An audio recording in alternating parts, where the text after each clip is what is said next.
Alright, this is one of those rare occasions where I feel compelled to share my situation. Normally, I handle these things privately, but this particular issue has grown far too complex to manage alone. Let me start from the beginning.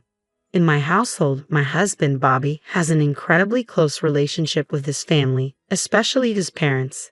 His devotion to them runs so deep that he fulfills their every request without question, regardless of how unreasonable it may seem. This unwavering loyalty has started to become a problem. The Bobby refuses to acknowledge it. Every time I try to talk to him about it, he becomes defensive and dismisses my concerns. The main issue, and the reason I'm seeking advice, is that Bobby has always gone above and beyond for his parents. From the very start of our marriage, he's felt obligated to indulge their wishes. I understand the importance of caring for one's parents. I would do the same if mine lived closer. But there has to be a limit. Unfortunately, Bobby doesn't see it that way. Since we both started earning steady incomes, his parents have often asked us for money. The strange thing is, they aren't struggling financially. In fact, they live quite comfortably and can easily afford their own luxuries. At first, I went along with it because, well, they're his parents and I wanted to respect that. But as time went on, I started feeling uneasy. We've sent them so much money over the years, enough that we could have taken a few international vacations by now. I've tried explaining to Bobby that while we're doing fine financially, it's irresponsible to keep funneling so much of our extra income to his parents. We need to start thinking about our own future, saving for kids, buying a home, making significant purchases down the line. At first, he seemed to understand where I was coming from, but before long, the conversation turned into an argument. He insisted that since we're living comfortably, why shouldn't we help his parents out with the extra money? It's not that I want to stop helping them altogether. I just think there needs to be a balance between supporting them and taking care of our own future.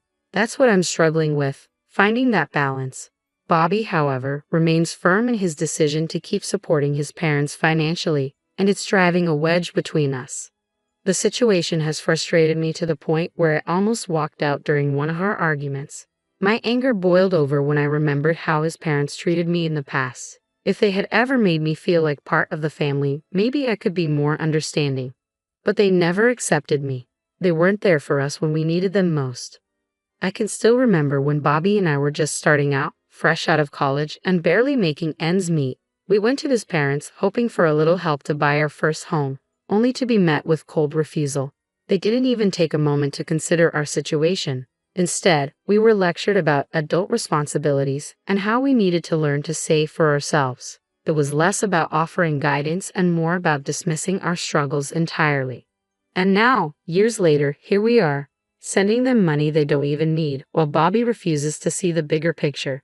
Despite my frustrations, I don't know how to get through to him. I bit my tongue, choosing to keep my thoughts to myself. It was disheartening to see Bobby's parents so unwilling to help their own son. But I resigned myself to accept their decision if Bobby could make peace with it. However, the issue resurfaced about a year and a half ago when I inherited a house from my mother. It was a lovely property, but it needed major renovations. While we had saved some money, it wasn't nearly enough to cover the necessary repairs. This recurring pattern, needing financial assistance and being repeatedly rejected by Bobby's parents, who nonetheless had no issue asking us for money, began to strain how I viewed our relationship dynamics. The constant tug of war over finances exposed a painful imbalance. They were more than willing to take from us but refused to offer help when we needed it most. Faced with the challenge of making the inherited house livable, we decided to approach his parents again, hoping this time they might be willing to lend a modest sum. Unfortunately, they refused once more. This time, they told us to stop asking for their money and to figure things out on our own. They even suggested I sell the house, dismissing it as a waste of space and something that looks like crap. Their words cut deep. This house wasn't just a property to me. It was a cherished connection to my mother, filled with memories and sentimental value. I bit back my hurt and anger, thinking it would be impolite to react at the time, though part of me now wishes I had spoken up. Maybe if I had, their blatant disregard for our situation might not have been so bold. But instead, I chose to let it go. Determined not to let their rejection stop me, I decided to take matters into my own hands. I worked tirelessly, scraping together funds, and poured every bit of my effort into the renovations. Slowly but surely, as I started earning more, the project became more manageable. After months of hard work, the house was completely transformed into something beautiful, a home I was incredibly proud of, a testament to my dedication. A few months later, I finally had the chance to show off what I had accomplished. I invited my in-laws over for dinner to celebrate my mother-in-law's birthday, and by that time, the house looked stunning. I was proud of all the hard work I had put into transforming it and hoped the evening would go smoothly. Typically, our family gatherings are peaceful as long as the conversation doesn't revolve around money, which is always a sensitive topic with them.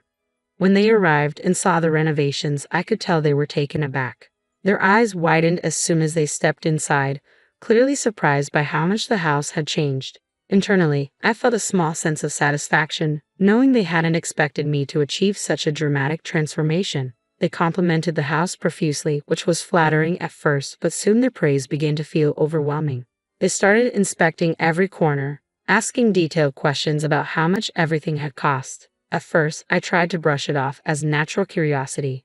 After all, they knew we hadn't had a lot of extra money to spare, and they hadn't contributed a dime to the renovations. But as their questions continued, it became clear their interest wasn't about admiring the hard work. I could feel them tallying up the expenses in their heads, trying to figure out exactly how much we had spent. It was intrusive, almost demeaning, as if the value of my efforts could only be measured by how much money we had poured into the project. The dinner itself started off well enough, with light, enjoyable conversation, but things quickly shifted when my mother-in-law brought up the subject of dream vacations. She asked me about my ideal getaway, but I could tell by her tone and her disinterested expression that she wasn't really listening.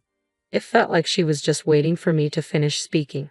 Her sudden excitement after my brief response seemed forced, which only heightened my suspicions. And soon, the real reason for their visit emerged. They wanted us to help finance a vacation home. After years of refusing to help us when we needed it, here they were, asking us to contribute to a luxury they desired, a vacation home, no less. They were well off and more than capable of saving for it themselves, so why were they turning to us for help?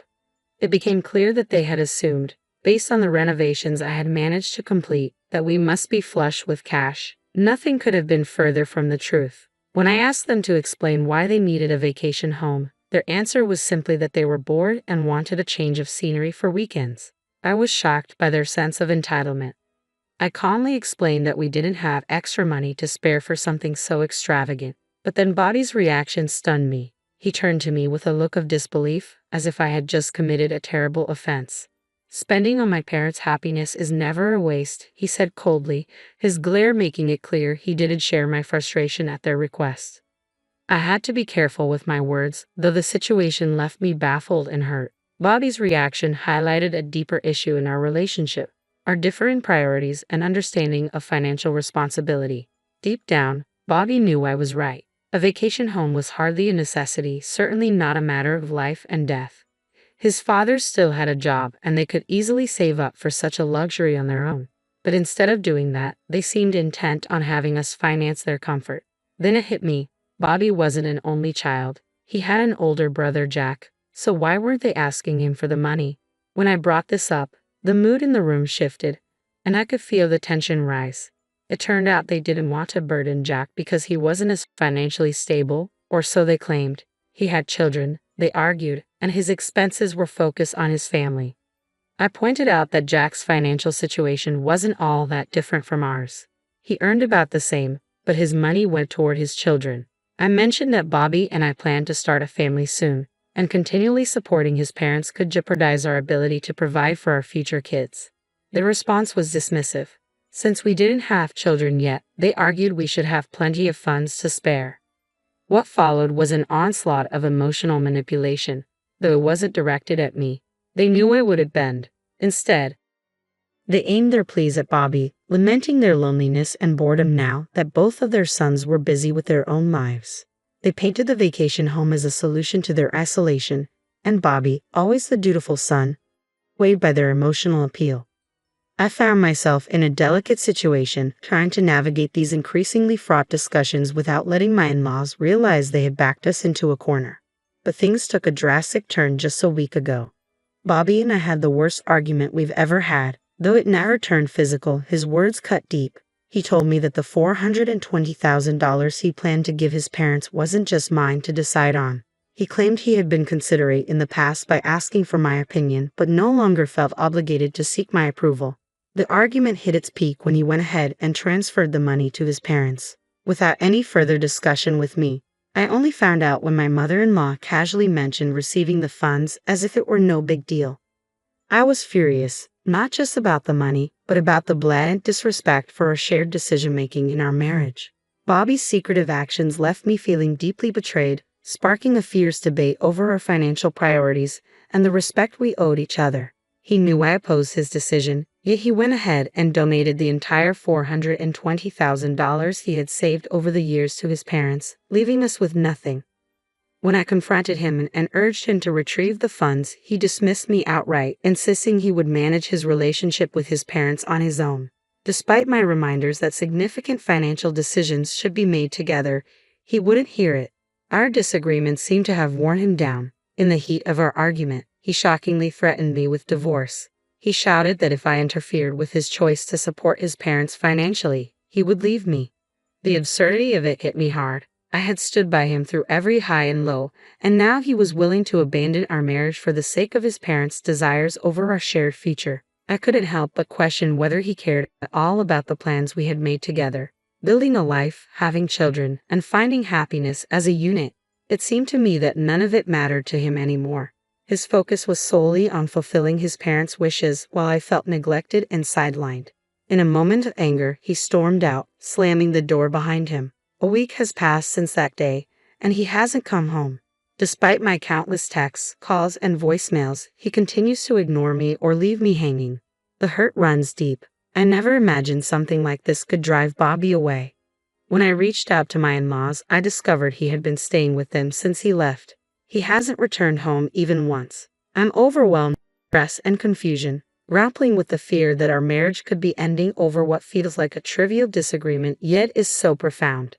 As the days stretch into more than a week without Bobby, the uncertainty of our future looms heavily over me. I had reached a pivotal moment. Initially, I was hesitant, unsure if severing ties was truly the right decision. But the ongoing chaos, coupled with the blatant disregard from Bobby and his family, solidified my resolve. If Bobby was threatening divorce, then perhaps that was the inevitable path we were headed toward. So I took the initiative and contacted my lawyer that very morning. During our conversation, my lawyer laid out my options, not only regarding the divorce but also potential legal actions given the circumstances. As we spoke, another stark realization hit me. I no longer wanted to be tied down by the memories within the walls of the house my mother had left me. Once a symbol of her love, the house had become a constant reminder of the tumultuous times with Bobby. Determined to move forward, I made the decision to sell the house. It was entirely in my name, a final gift from my mother, which legally allowed me to sell it without Bobby's consent. The sale turned out to be quite profitable, providing me with the financial security I needed to navigate the legal proceedings ahead. The very next day, after finalizing the divorce papers, I had them sent to Bobby. I knew exactly when he received them because my phone rang almost immediately afterward. It was Bobby, furious, incredulous. He ranted about how absurd I was being, claiming he had been planning to file for divorce anyway. His shock only deepened when he learned about the legal actions I had already initiated. The call was heated, filled with accusations and disbelief, marking a clear turning point in what had become an irreparable rift. Bobby completely lost his temper during the conversation, and as his anger escalated, I realized I couldn't take it any longer. Midway through his tirade, I hung up on him. As the days led up to the court case, I was a bundle of nerves. My mind was flooded with worries about the potential outcomes. What if the court ruled against me? What if I ended up losing everything, including the money? The uncertainty gnawed at me, but I knew I had to push through to see this to the end. Despite my fears about the future, I didn't allow them to overwhelm me. I dressed confidently, put on my best smile, and walked up to the courthouse, ready to face whatever lay ahead. It was the day of the final hearing for our divorce, and to my surprise, everything turned out incredibly well. Not only was I able to keep all the proceeds from the sale of the house, but the court also ordered Bobby to pay me a substantial amount in alimony, fulfilling his legal obligation. This outcome was unexpected, especially receiving more money from Bobby. but it felt justified given the emotional and mental toll his actions had taken on me. Accepting this money felt like a reclaiming of my dignity. The disapproval and shock on my in-laws' faces as the verdict was read brought me a sense of vindication. They likely never anticipated that their manipulation would backfire so severely. They had thought they could exert control over me without consequences, but instead, they ended up losing significantly. Since then, life has been relatively calm. I did receive a harsh call from my mother-in-law who criticized my actions, accusing me of selfishness and lacking the ability to care for others. She even went as far as to say I would never be able to start my own family.